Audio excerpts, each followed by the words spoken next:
ঢাকা শহর সারা দেশে শুরু হওয়া অপারেশন ডেভিল হান্টে গত ৭ দিনে গ্রেপ্তার করা হয়েছে ৩,৯২৪ জনকে। গত শনিবার রাত থেকে শুক্রবার বিকেল পর্যন্ত ৭ দিনের অভিযানে তাদের গ্রেপ্তার করা হয়।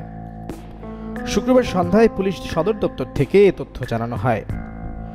সদর দপ্তর জানায়, গত একদিনেই গ্রেপ্তার করা হয়েছে ৫০৯ জনকে। এছাড়া ডেভিল হান্ট সহ অন্যান্য অভিযানে গ্রেপ্তার হয়েছে ১,৪৫৭ জনকে। অপারেশন ডেভিল হান্ট একটি বিশেষ অভিযান যা ৮ ফেব্রুয়ারি থেকে সারা দেশে একযোগে শুরু হয়েছে। গত ৭ ফেব্রুয়ারি গাজীপুরের ছাত্র জনতার উপর সন্ত্রাসী হামলা করে আওয়ামী লীগের সন্ত্রাসীরা। এই হামলার নেতৃত্ব দেয় ছাত্র জনতার অভ্যুত্থানে ক্ষমতাচ্যুত স্বৈরাচার শেখ হাসিনার নেতৃত্বাধীন আওয়ামী লীগের নেতাকর্মী। হামলার ফলে বেশ কয়েকজন হতাহত হন এবং আইনশৃঙ্খলা পরিস্থিতির অবনতি ঘটে। ঘটনার পরপরই স্বরাষ্ট্র মন্ত্রণালয়, আইনশৃঙ্খলা রক্ষাকারী বাহিনী ও অন্যান্য নিরাপত্তা সংস্থার উচ্চপদস্থ কর্মকর্তাদের সঙ্গে বৈঠকের মাধ্যমে দেশের সামগ্রিক নিরাপত্তা ব্যবস্থা জোরদার করার সিদ্ধান্ত হয়।